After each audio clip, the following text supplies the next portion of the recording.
चलो देखो, तो यहां तक मैंने पढ़ा दिया। जनरल प्रॉपर्टीज ऑफ एंजाइम में मैंने कहा 5 प्रॉपर्टीज हमें पढ़ने हैं, ये पांचों को मैंने नाम लिख दिया यहाँ पे, और इसमें हमने पहला प्रॉपर्टी और दूसरा प्रॉपर्टी पढ़ लिया। ठीक है, अब समझो मेरी बात। तो मैंने आपको क्या समझाया कि जो प्रोटीन होता है वो प्रोटीन 2 प्रकार का होता है, या तो सेम टाइप के पॉलीपेप्टाइड चेन रखने वाले हों, सेम, या तो डिफरेंट टाइप के पॉलीपेप्टाइड चेन रखने वाले हों, डिफरेंट पॉलीपेप्टाइड चेन रखने वाले हों।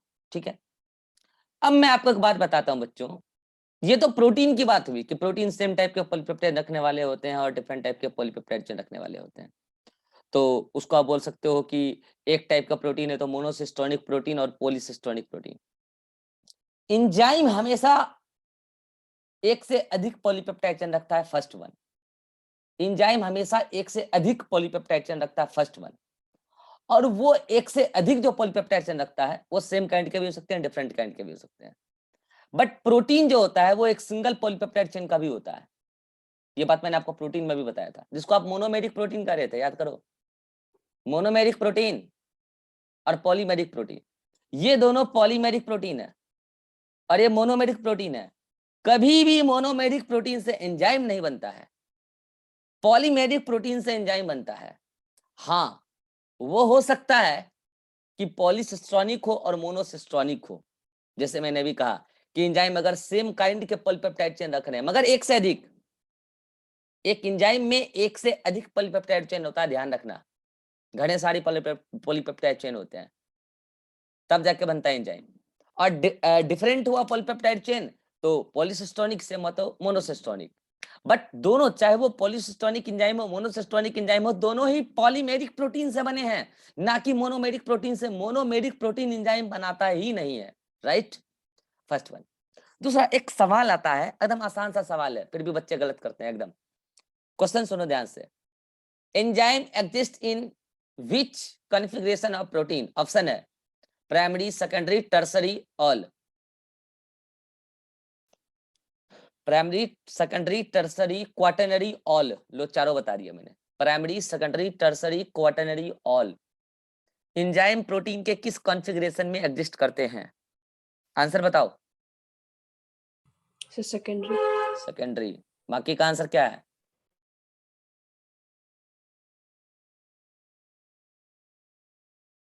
प्रतीक। टर्सरी। मुझे पता है ज्यादातर बच्चा टर्सरी आंसर मारता है, क्योंकि बच्चे को क्या पता है कि protein, most of the protein tertiary form में मिलता है और टर्सरी स्टेबल फॉर्म है, ये बात सही है। लेकिन बच्चों मैंने आपको ये पूछा है कि एंजाइम्स, यानी कि मैं ओवरऑल सारे एंजाइम की बात कर रहा हूँ, enzyme exist in which form? Answer all of the above. कई सारे एंजाइम प्राइमरी स्ट्रक्चर के फॉर्म में भी मिलते हैं, कई सारे सेकेंडरी में भी मिलते हैं, कई सारे टर्सरी में मिलते हैं, मेजोरिटी टर्सरी में मिलता है, और कुछ क्वाटरनरी में भी मिलता है, जैसे आइसोमेरेज एक एंजाइम है जो क्वाटरनरी स्ट्रक्चर में एग्जिस्ट करता है। तो आंसर होगा ऑल। हाँ, अब मेरा सवाल बदल रहा है, most of the enzyme exist in which configuration of protein? Option same है। अब टर्सरी होगा। टर्शरी। अब टर्सरी होगा। Most of the enzyme exist in tertiary structure. इसका कारण दो है कि टर्सरी स्ट्रक्चर में ज्यादा से ज्यादा सरफेस एरिया है तो ज्यादा से ज्यादा एक्टिव साइट होगा, और दूसरा, टर्सरी स्ट्रक्चर एंजाइम को ग्लोबुलर स्ट्रक्चर के साथ साथ वाटर सॉल्युबिलिटी भी प्रोवाइड करता है, और जब तक एंजाइम वाटर में सॉल्युबल नहीं होगा तब तक वो सबस्ट्रेट को अपने साथ बाइंड कैसे कराएगा? एंजाइम जितना ज्यादा सॉल्युबल होगा वाटर में, क्योंकि मेटाबॉलिक रिएक्शन का मीडियम वाटर ही होता है, यूनिवर्सल मीडियम है, यूनिवर्सल सॉल्वेंट है वाटर।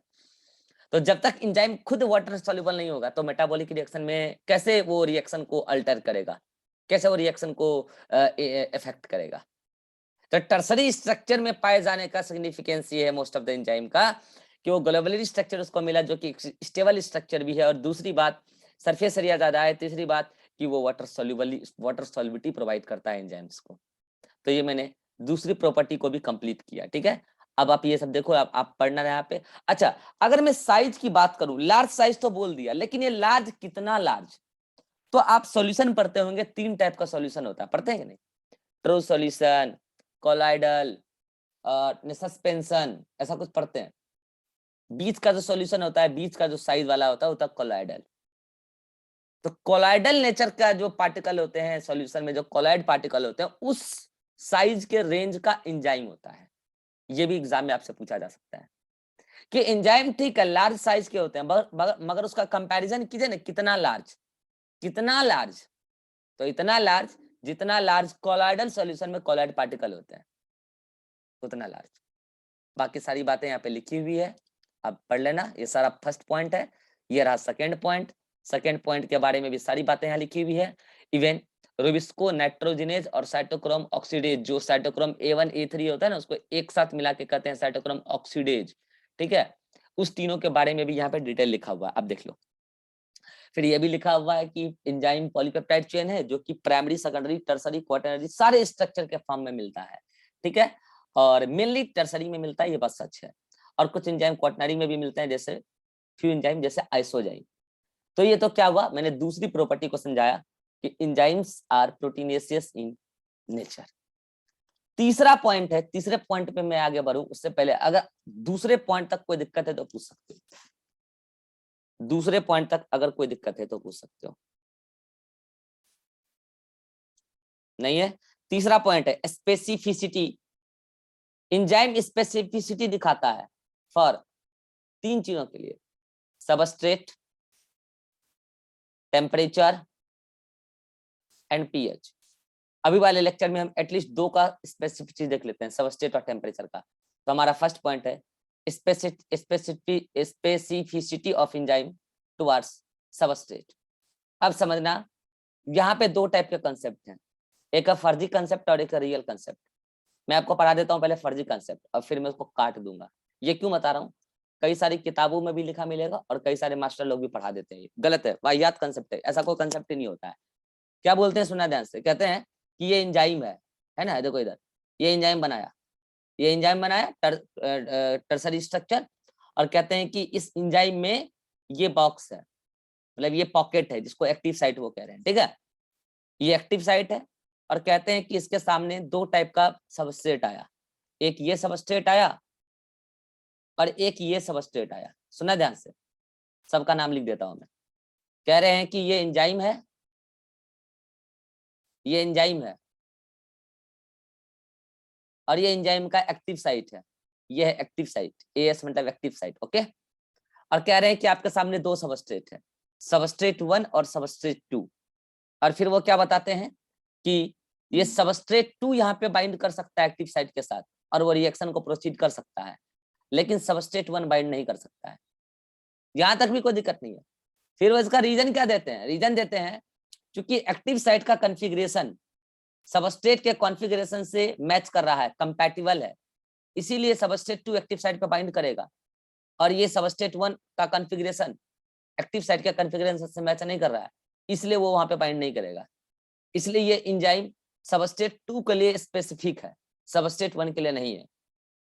ये वाहियात कंसेप्ट है, ऐसा कोई कंसेप्ट ही नहीं होता है। ये डब्बा डुब्बी बनाने वाला ऐसा बच्चों के क्लास में पढ़ाया जाता है, 7-8 क्लास में। ये डब्बा डुब्बी क्या चल, एंजाइम डब्बा डुब्बी होता है क्या? ऐसा कोई कॉन्सेप्ट ही नहीं होता है पहली बात तो। ये ट्रायंगल और ये स्क्वायर और वो गोला, ये क्या चल रहा है? ऐसा कोई कॉन्सेप्ट ही नहीं होता है, जो पढ़ा रहे हैं गलत पढ़ा रहे हैं। हाँ ये सच है कि एंजाइम सबस्ट्रेट के लिए स्पेसिफिक होता है, उसका कारण कुछ और है, उनको बायोकेमिस्ट्री का ज्ञान नहीं है, समझो उसका कारण क्या है। हाँ ये सच बात है कि हर एंजाइम अपने सबस्ट्रेट के लिए बड़ा खास होता है, स्पेसिफिक होता है, मगर उसका कारण कुछ और है। और मैं आपको समझाता हूँ कि उसका एक्चुअल कारण है क्या, कि ये डब्बा वहां बाइंड करेगा, ये डब्बा वहां बाइंड नहीं करेगा। एक्चुअल कारण समझ, कारण उसका बायोकेमिस्ट्री है। मैंने आपको एमिनो एसिड पढ़ाया था, अगर आपको याद हो प्रोटीन जब पढ़ा रहा था मैं, तो मैंने आपको कहा था कि प्रोटीन के एमिनो एसिड जो यूनिट होते हैं उसमें कई सारे एटम्स होते हैं, और वो एटम किस दूसरे एटम के साथ बॉन्ड बनाएगा, ये उस एटम का कॉन्फ़िगरेशन डिसाइड करता है, ये उस एटम का बॉन्डिंग नेचर डिसाइड करता है कि वो आयनिक बॉन्ड बनाना चाहता है, वन डर वाल अट्रैक्शन बनाना चाहता है, वो हाइड्रोजन बॉन्ड बनाना चाहता है, वो कोवलेंट बॉन्ड बनाना चाहता है, वो कोऑर्डिनेट बॉन्ड बनाना चाहता है, वो क्या बनाना चाहता है, वो अमीनो एसिड का नेचर डिसाइड करता है, वो अमीनो एसिड का एटम डिसाइड करता है। और ये डब्बा डुब्बी बना के क्या समझा रहे हैं भाई? मैं कह रहा हूं कि एंजाइम क्या है बताओ, एंजाइम पॉलीपेप्टाइड चेन है, और क्या है ना, एंजाइम पॉलीपेप्टाइड चेन ही है ना। और मेजॉरिटी एंजाइम किस स्ट्रक्चर में एग्जिस्ट करता है? टर्सरी स्ट्रक्चर में, right? And tertiary structure is globular structure, right? तो मैं एक ग्लोबुलर स्ट्रक्चर यहाँ पे आपके सामने बना रहा हूँ। देखो मैं भी एंजाइम बना रहा हूँ, मगर कैसे बना रहा हूँ ये देखो। ये क्या है? क्वाटरनरी स्ट्रक्चर है, सॉरी टर्सरी स्ट्रक्चर है।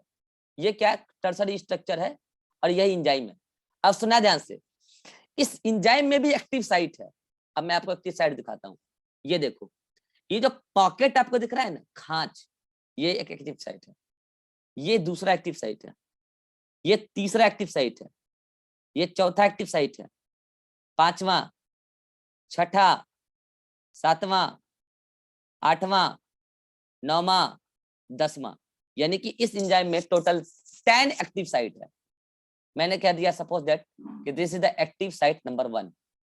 एक्टिव साइट 1, 2, 3, 4, 5, 6, 7, 8, 9 और 10। ये 10 एक्टिव साइट है। सुना ध्यान से। और ये पीला वाला पूरा क्या है? ये पॉलीपेप्टाइड चेन है। और polypeptide chain is the arrangement of amino acid. सुना ध्यान से। जब पॉलीपेप्टाइड चेन टर्सरी स्ट्रक्चर बनाने के लिए अरेंज हुआ तो जगह जगह पर कुछ खांच रह गए। और आप विश्वास नहीं करेंगे, वो खांच रेंडमली नहीं रहते हैं। मजाक नहीं है, ये एंजाइम है। वो खांच रेंडमली नहीं रहते हैं। उस खांच का, उस पॉकेट्स का अपना खास अमीनो एसिड सीक्वेंस होता है। और सुन लो कान खोल के, एक एंजाइम के एक एक्टिव साइट में जो एक्टिव साइट का अमीनो एसिड सीक्वेंस है, उस एंजाइम के सारे एक्टिव साइट में एक्टिव साइट का अमीनो एसिड सीक्वेंस वही रहा होगा। जो एक्टिव साइट 1 में अमीनो एसिड सीक्वेंस है वही 2 में भी रहा होगा। बिल्कुल बिल्कुल वही सीक्वेंस रहा होगा, बिल्कुल वही सीक्वेंस रहा होगा। अमीनो एसिड सीक्वेंस वही रहा होगा जो एक्टिव साइट 1 पे रहा है, वही सारे एक्टिव साइट में रहा होगा एक एंजाइम के। ये एक्टिव साइट है। तो एक्टिव साइट क्या होता है? पॉकेट और क्लेफ्ट्स, मतलब खांच, जिसका अपना खास अमीनो एसिड सीक्वेंस होता है, जो एंजाइम के टर्सरी स्ट्रक्चर में एग्जिस्ट करने पर बनता है। क्वाटरनरी में भी बनता है, लेकिन ज्यादातर एंजाइम टर्सरी में होता है, तो उसमें बनता है। और अब सुनो कंसेप्ट। ये जिसको आप ये ट्रायंगल बना के वहां पे फिट करा रहे हो ना, ये एक्चुअल में ट्रायंगल होने की वजह से फिट नहीं कर रहा है। एक्चुअल में कारण ये है कि इस पर्टिकुलर सबस्ट्रेट के जो एटम्स हैं, जो भी एटम है, उसके atoms in amino acid sequence, जो यहां पे अमीनो एसिड सीक्वेंस है एक्टिव साइट का, ये एटम उन एटम के साथ किसी न किसी प्रकार का बॉन्डिंग करने की टेंडेंसी रखता है। चाहे वो कोवलेंट बॉन्ड हो, आयनिक बॉन्ड हो, कोऑर्डिनेट बॉन्ड हो, वंडर वॉल अट्रैक्शन हो, किसी भी प्रकार का। हालांकि कोवलेंट बॉन्ड नहीं बनता है, ज्यादातर यहाँ पे वंडर वॉल अट्रैक्शन होता है। ओके, क्योंकि कोवलेंट बॉन्ड बनेगा तो फिर एंजाइम दोबारा रिकवर नहीं होगा। कोवलेंट बॉन्ड नहीं बनता है। मोस्टली केसेस में यहाँ पे वंडर वॉल अट्रैक्शन होता है। Majority, most of the case van der Waals attraction ही होता है। ठीक है, तो भाई मजाक थोड़ी है कि वंडर वॉल अट्रैक्शन भी स्पेसिफिक होता है। ऐसा थोड़ी होता है कि कोई भी एटम किसी के साथ वंडर वॉल अट्रैक्शन कर लेगा। केमिस्ट्री पढ़ते हैं, ऐसा नहीं है। और यही जो आपको बताया जा रहा है कि ये सबस्ट्रेट वहां बाइंड नहीं करेगा, उसका कारण ये नहीं है कि ये स्क्वायर है, फलना है, ढिकना, ऐसा नहीं है। एक्चुअल में इसके जो एटम्स, जो भी एटम्स हैं इस सबस्ट्रेट के, ये एटम्स हमारे उस एक्टिव साइट के जो अमीनो एसिड सीक्वेंस है, उसके जो एटम्स हैं, उसके साथ किसी भी प्रकार का वंडर वॉल अट्रैक्शन के लिए कंपैटिबल नहीं है। This is the real concept. और ये फर्जी है, ये कंसेप्ट फर्जी है। कितनों को बात समझ में आ गई? This is the real concept for the specificity of substrate towards the enzyme. Enzyme अपने सबस्ट्रेट के लिए क्यों स्पेसिफिक है? क्योंकि, और मैं अब मैं आपको एक बात और बता देता हूं, सुन लो कान खोल के। क्या बोला मैंने? एक एंजाइम में जितने भी एक्टिव साइट हैं, सभी का अमीनो एसिड सीक्वेंस सेम है।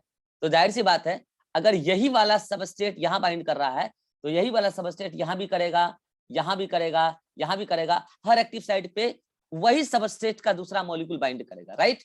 यानी कि इस एंजाइम पे इसके अलावा कोई और दूसरा सबस्ट्रेट बाइंड नहीं कर सकता है। और सुन लो कान खोल के, हर एंजाइम का एक्टिव साइट अलग अलग होता है। दुनिया में जितने भी एंजाइम हैं, सभी का एक्टिव साइट अपना अपना है, और वो दूसरे एंजाइम के एक्टिव साइट से डिफरेंट है। This is the reason enzyme are highly specific for substrate. अब ये जो लोग ये की और लॉक बना बना के समझा रहे हैं, ये सब जनरल छोटे बच्चों को पढ़ाने के लिए सही है, क्योंकि छोटे बच्चों को क्या समझ में आएगा, अमीनो एसिड सीक्वेंस क्या होता है, वंडर वॉल अट्रैक्शन क्या होता है। छोटे बच्चों में लोअर स्टैंडर्ड में ये ठीक है, डब्बा डब्बी बना के पढ़ा देना है कि ये उसके साथ मिल रहा है, देखो वो बाइंड कर जाएगा। बट अब आप बच्चे थोड़ी हो भाई, अब आपको पता होना चाहिए, आपको बायोकेमिस्ट्री पढ़ाया मैंने, ये अमीनो एसिड सीक्वेंस की वजह से हो रहा है ऐसा, फर्स्ट वन। दूसरा बात कि जो ये डब्बा डब्बी बना के बताया जाता है, ये बेसिकली क्या है, एक थ्योरी है induced fit theory. Induced fit theory, induced fit theory कहती कुछ और है और मास्टर लोग इसका मतलब कुछ और ही निकाल चुके हैं और गलत ही पढ़ा रहे हैं। किताबों में पढ़ लेना चाहिए, किताबों में इंड्यूस्ड फिट थ्योरी कुछ और ही कहती है और लोग उसका अलग ही मतलब निकाल रहे हैं। सुन लो कान खोल के, लोग क्या मतलब निकाल रहे हैं, लोग मतलब निकाल रहे हैं कि ये वाला सबस्ट्रेट यहाँ पे फिट हो रहा है और एंजाइम की एक्टिविटी को इंड्यूस कर रहा है। ऐसा नहीं है, इंड्यूस्ड फिट थ्योरी का मतलब ऐसा नहीं है, ये गलत कंसेप्ट है। तो इसका मतलब क्या है, इंड्यूस्ड फिट थ्योरी तो है, दिया गया ये थ्योरी, और ये एंजाइम के सबस्ट्रेट स्पेसिफिसिटी के लिए ही दिया गया है। सुनना ध्यान से, इंड्यूस्ड फिट थ्योरी क्या कहता है, इंड्यूस्ड फिट थ्योरी ये कहता है किसी भी एंजाइम के एक्टिव साइट पर, जो अभी एक्टिव साइट का कॉन्फ़िगरेशन है, जो भी कॉन्फ़िगरेशन अभी आप देख लो जैसा भी है, अभी यहाँ पे सबस्ट्रेट बाइंड नहीं किया है, जैसे ही सबस्ट्रेट यहाँ पे बाइंड करेगा, बताओ अतीक, यहाँ पे वंडरफुल अट्रैक्शन होने के बाद यहाँ पे टेम्पररी बॉन्ड बनेगा कि नहीं बनेगा? yes, बनेगा ना। तो जैसे ही यहाँ सबस्ट्रेट फिट होगा, तो वो सबस्ट्रेट के बाइंडिंग होने के बाद वो सबस्ट्रेट खुद उस एक्टिव साइट के कॉन्फ़िगरेशन को चेंज करने के लिए इंड्यूस कर देता है, चेंज कर देता है। This is induced fit theory. अरे भाई गलत क्यों पढ़ा रहे हो यार, this is induced fit theory. क्या है इंड्यूस्ड फिट थ्योरी? कि किसी भी एंजाइम के एक्टिव साइट पर जब सबस्ट्रेट बाइंड करता है, तो बाइंड करने के दौरान वंडरफुल अट्रैक्शन होता है, टेम्पररी केमिकल बॉन्ड्स बनते हैं, वीक बॉन्ड्स बनते हैं, और उस बॉन्ड्स की वजह से एक्टिव साइट का कॉन्फ़िगरेशन टेम्पररी चेंज हो जाता है। और ये तब हुआ है जब सबस्ट्रेट वहां फिट हुआ है, और तब ये कॉन्फ़िगरेशन चेंज करने के लिए सबस्ट्रेट ने उसको इंड्यूस किया। This is induced fit theory.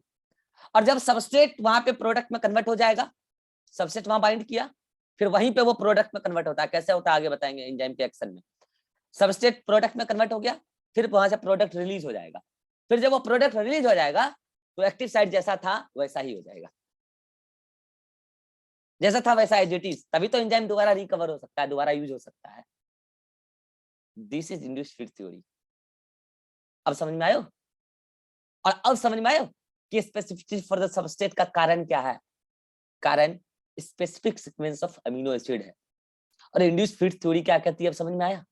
Induced fit theory ये कहती है कि किसी भी एक्टिव साइट पे जब कोई भी सबस्ट्रेट बाइंड करता है, तो वो सबस्ट्रेट के बाइंडिंग होने की ही वजह से, जब उसमें फिट कर गया, बाइंड कर गया, तो उसके बाइंड होने की वजह से ही उस एक्टिव साइट का ही कॉन्फ़िगरेशन बदल जाता है टेम्पररी। फिर जब वो प्रोडक्ट में कन्वर्ट होकर वहां से सबस्ट्रेट रिलीज हो जाता है प्रोडक्ट में कन्वर्ट करके, तो एक्टिव साइट फिर अगेन अपने नॉर्मल कॉन्फ़िगरेशन को रीगेन कर लेता है। This is the specificity for the substrate. अब समझ में आया? तो ये तीसरा कंसेप्ट था। तीसरा में पहला क्या था? Specificity for the substrate. बात क्लियर? यहां तक किसी को कोई दिक्कत है तो बोलो।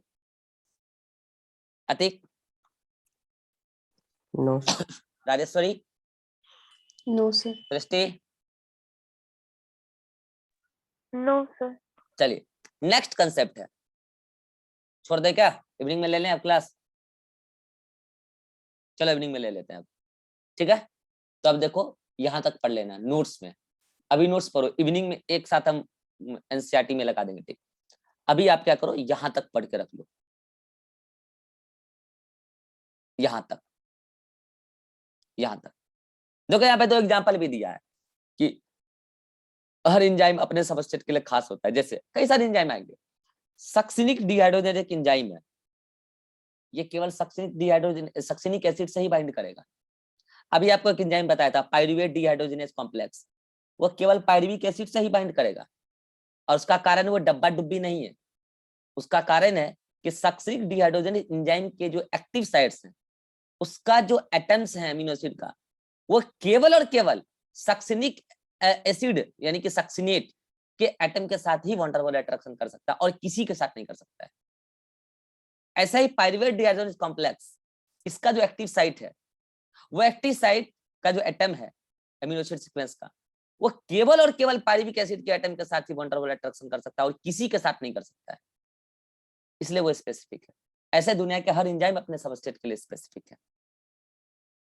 तो मैंने यहाँ तक कंसेप्ट पढ़ा दिया है, यानी कि तीसरा में ए पॉइंट तक, बी पॉइंट इवनिंग में स्टार्ट करेंगे।